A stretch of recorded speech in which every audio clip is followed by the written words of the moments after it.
Hi, Niha. Kamusta? Erin here. Tara, samahan niyo ako. Pupunta ako ngayon ng Pinoy store kasi kukuha ako ng balikbayan box. Magpapabagahe ako.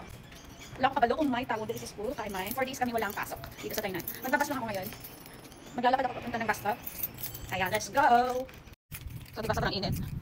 Lakas ng loob. Walang dalang payong. Tapos magdala ako mamayang nagala niya. Ayun na nga. So, dito yung bus stop. Dito ako naghihintay ng bus. I'm waiting for the bus number 3 here.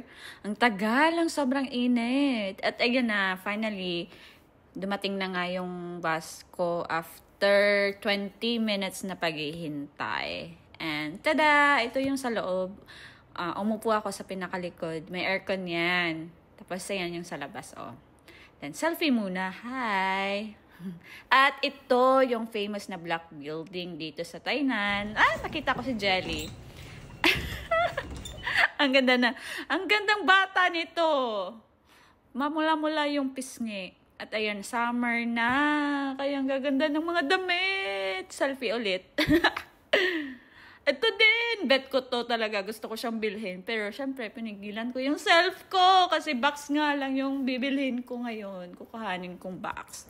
At dito, bumili kami ng drinks. Kaso lang, hindi ko nagustuhan yung nabili ko kasi sobrang asim. Hindi ko siya naubos.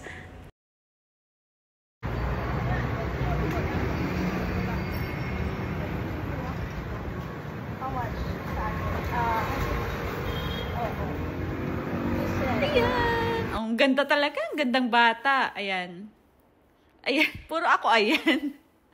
Tapos ito, nag-check kami ng mga maleta kasi pauwi kami ng Pinas at I'm planning to buy one as well.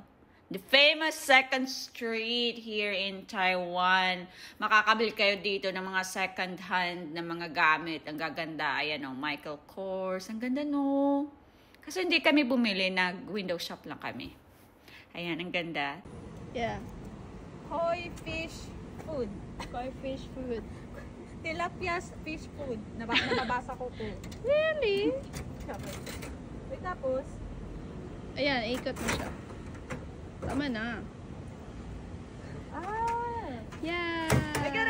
At ito nga, yung secret part daw ni Jelly, dinala niya ako dito. Niloloko ko siya, niloloko ko siya na nakakabasa ako ng Chekwa. Naniwala naman. So, tumambay kami dito ng mga 2 oras ata. Kasi, nagdadalawang isip ako kung kukuha na ako ng box or babalik ako ng Friday. Kaya yung ginawa namin dito, nagpakain kami ng isda, at nag-TikTok, nag-selfie. Ayan, yan yung food ng isda. Tilapia ata to, mga tilapia to. Pero hindi ko po sure kung yung mga orange na isda na yan ay tilapia din. At guys, may nakita kami ditong ibon. Ewan ko kung anong klaseng ibon to, pero akala namin ay manghuhuli din siya ng pagkain niya dyan sa pond. Kaso, after 5 minutes ng waiting, wala pa rin. Kaya, wala. TikTok na lang kami. Ayan. Ang cute! And I finally decided na kumuha na lang ng box kaysa maghintay pa ng Friday. Kaya ayan, magpapabagahe ako. At, nasabay na ako. Yan lang. Bye-bye.